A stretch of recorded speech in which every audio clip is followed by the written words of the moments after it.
Gauss प्रमेय के अनुप्रयोग से रिलेटेड जितने भी क्वेश्चन है उसका हल हम कैसे कर सकते हैं। देखिए सबका एक ही बेसिक पॉइंट है जितने भी हैं, जैसे अनंत लंबाई के कारण विद्युत क्षेत्र की तीव्रता, समतल चादर के कारण विद्युत क्षेत्र की तीव्रता, कुचालक चालक के कारण विद्युत क्षेत्र की तीव्रता, बेलनाकार चालक के कारण विद्युत क्षेत्र की तीव्रता। तो बहुत सारी जो ऐसे पॉइंट्स हैं जो आपको बोला जाएगा कि गॉस प्रमेय की सहायता से विद्युत क्षेत्र की तीव्रता ज्ञात करना है आपको। तो देखिए कुछ बेसिक पॉइंट अगर आप वो याद रख लेते हैं तो आपके लिए हर चीज जो है गॉस प्रमेय के अनुप्रयोग से आसान हो जाएगी। तो दो पॉइंट आपको याद रखना है, एक है विद्युत फ्लक्स की परिभाषा से जो फाई बराबर होता है, विद्युत फ्लक्स की होता है फाई बराबर E S cos theta, E S cos theta, ये जो फाई विद्युत फ्लक्स की परिभाषा से हमें प्राप्त होता है। और दूसरा जो है गॉस प्रमेय जो हमें प्राप्त होता है, फाई बराबर कहता है गॉस प्रमेय q by epsilon naught, phi बराबर क्यू बाय एप्सिलॉन नॉट, ये है गॉस प्रमेय। और विद्युत फ्लक्स के परिभाषा से फाई का जो फार्मूला होता है ई एस कॉस थीटा, और यदि मान ले थीटा 0 होती यानी कॉस 0, तो कॉस 0 का मान होता है 1, इसलिए ये हो जाएगा ई एस। तो यहां पर जो बस आपको इसको समीकरण 1 मानना है, इसको 2 मानना है, फिर समीकरण 1 और 2 को बराबर कर देना है, और इस तरह से आप सॉल्यूशन कर सकते हैं, क्योंकि क्षेत्रफल हर चीज का अलग अलग होता है। जैसे अगर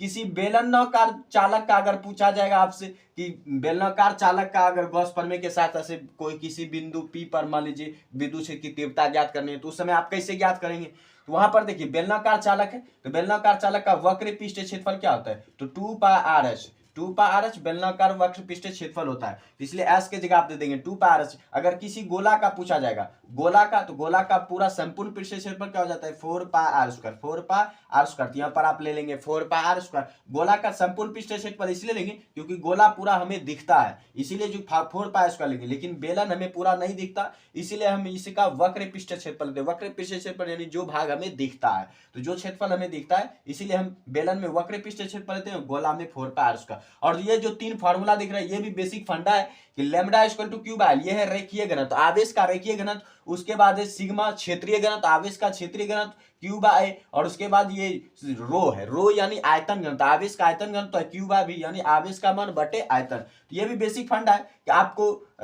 यहाँ पर जो क्यू बराबर ले सकते हैं, क्यू बराबर आप किसी को भी ले सकते हैं, लेकिन जैसे आप अगर बेलनाकार का बात करें तो बेलनाकार में यानी बेलन में आयतन होता है, यहाँ आपको सिग्मा बराबर लेना होगा, तो क्यू बराबर हो जाएगा सिग्मा भी, क्यू बराबर सिग्मा भी। अगर बेलनाकार चालक के लिए बोलेगा तो क्यू बराबर आप लिख देंगे सिग्मा भी। अगर आपको चादर के लिए बोला जाएगा तो चादर में सिर्फ लंबाई और चौड़ाई होती है, लंबाई और चौड़ाई किस में होती है, क्षेत्रफल में, यानी क्षेत्रीय घनत्व, तो क्यू बराबर यहाँ हो जाएगा सिग्मा, तो आप क्यू के बदले सिग्मा ए भी ले सकते हैं। अगर सिर्फ अनंत लंबाई के कारण पूछा जाएगा, अनंत लंबाई के कारण जो है किसी भी क्षण का विद्युत क्षेत्र की तीव्रता क्या हो जाएगी, रेखीय घनत्व हो जाएगा जिसमें सिर्फ लंबाई होती है, तो इसका हो जाएगा क्यू बराबर लैम्डा एल, तो आप क्यू के बदले लैम्डा एल यहाँ पर लिख सकते हैं। इस तरह से आपको बस ये बेसिक फंडा याद रखना है विद्युत फ्लक्स की परिभाषा से और गॉस प्रमेय से, और आप किसी भी गॉस के प्रमेय के अनुप्रयोग को हल बड़ी आसानी से कर देंगे।